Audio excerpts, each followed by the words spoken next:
Hi, I'm Carly Findlay from Melbourne. I'm a writer and most of my work is done online. Over the years, I've endured an enormous amount of online abuse, from disability and race hate speech to death threats and also threats to hack my website. When I have reported it to the eSafety Commissioner, to the social media platforms and to police, the response has mostly been compassionate.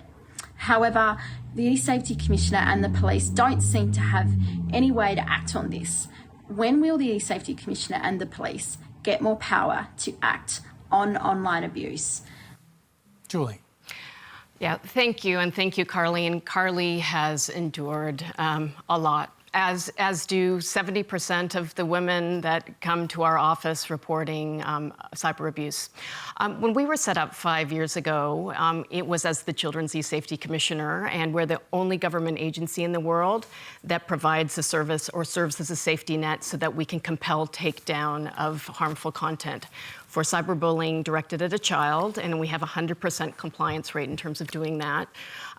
For image-based abuse for all Australians, so that's taking down nude images or videos from hundreds of sites overseas, and we have about a 90% success rate. Where we weren't given powers initially is in dealing with adult cyber abuse. So why don't you have the power to enforce takedowns? Only for a serious adult cyber abuse. The government is updating our legislation, reforming the Online Safety Act right now, and it's expected, it's been in consultation for about 10 months, that serious cyber abuse modeled on the cyberbullying and image-based abuse schemes will be introduced, so we will be able to compel takedown. So what would that mean in practice? If someone was harassing or abusing Carly, you would be able to go to the platform and force them to remove it? Yes, if it was reported to the platform and it didn't come down, it was considered serious cyber abuse with the intent to cause harm, then we could compel them to take it down. We have that same power right now for youth-based cyberbullying, and working with the platforms, they have taken down every single piece. We've helped about 2,000 young people. We've helped about 5,000 Australians get their intimate images and content taken down. Sally, have you ever had to report abuse or harassment online? Yeah, I have. I've been to the police twice. Well, I've did a police report twice, and I don't really like doing that. I don't think that abusive messages should be criminalised. Both instances, there were reasons why I had to report it. So yeah, I have. But I think the reality is that social media does allow for anonymised abuse to be sent, which is really terrible. But I think for me personally, and I know it doesn't speak directly to Carly's question, but just on the topic of abuse on social media, for me, if I ever receive a really nasty anonymous message or a nasty message from a stranger, that hurts a little bit, but that's fine.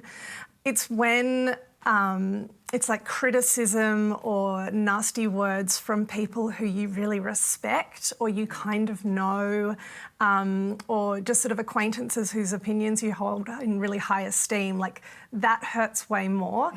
And the reason why I mention that is because there was this big piece of research that the Pew Centre did a couple of years ago, 2 years ago, and it found that for young people in particular, those who say that they have negative experiences of social media, it's not for body image stuff or the time suck addiction scrolling thing.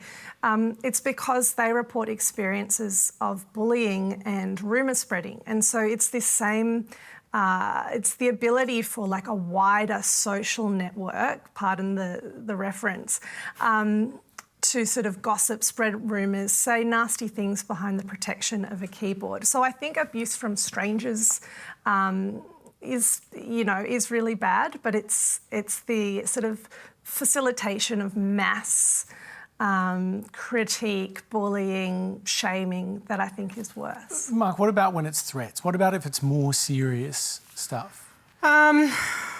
Look, it's funny, listening to you talk about the new legislation and the bar being with intent to cause harm, and my instant reaction is that bar is too high to clear. The bar should be much lower. And Well, we can't go to war with the internet. And first of all, we think the companies need to start enforcing their policies. And that's really what I want to get at, which is Yeah. I'm not sure that it should necessarily fall under government remit, because there are plenty of governments around the world, not so much ours, but other ones, where you don't really want a government to be the arbiter of that. And I think, look, what a threat. I've had death threats at various different points over the years, and it does something to your sense of safety in an offline space that is hard to describe. And I know Sally's experienced it as well. It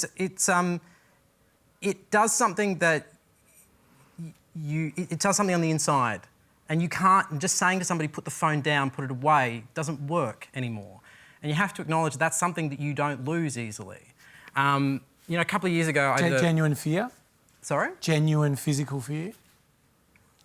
It's yes, but I actually think what's about it is it's a sense that you're not allowed to exist comfortably like other people are. You look at other people around you and you go, well, you don't know what's going on inside my head. The example I'm thinking of is a couple of years ago, I did a show with a bunch of white supremacists on SBS, and as I got home, there was all this white supremacist stuff that was like filling up my inboxes, and I just had a son at that point. And your whole sense of mortality is caught up in this moment. And the weird thing is, if you were to look at me on the outside, you'd have no concept of what was going on. So, you know, there are reporting functions that do exist. They are out there. They are imperfect. But I think maybe when we interact with people online, and I know this is such a terrible cliche, but recognise that you are still talking to a human being. Maybe that person's messed up. Maybe that person's done something wrong. But recognise it is still a person. And that, like, if you can connect with that humanity, we might just be a little bit better off. This, again, though, is about the individual, isn't it, rather than the platform taking responsibility. Do you think it is possible to actually make these platforms take this responsibility seriously? I do, and with this new legislation, we'll have the ability to name and shame, to fine them. My experience being both with Inside and then regulating the social media sites is they'll respond when there are revenue threats, there are reputational threats, and there are more serious regulatory threats. But then don't they just threaten to leave those countries like they're doing now? Yes, and they did that 5 years ago when Paul Fletcher and Malcolm Turnbull established the eSafety office. They said, we're leaving the country. They threw a tanty and said, you're going to quash freedom of expression, innovation's going to be undermined. Well, none of those things have happened. So is that what they're doing now, throwing Literally, a tantrum? that is exactly what they are doing now. They're throwing a tanty. Yeah, it's a gigantic tantrum, and anybody that tells you otherwise is just lying.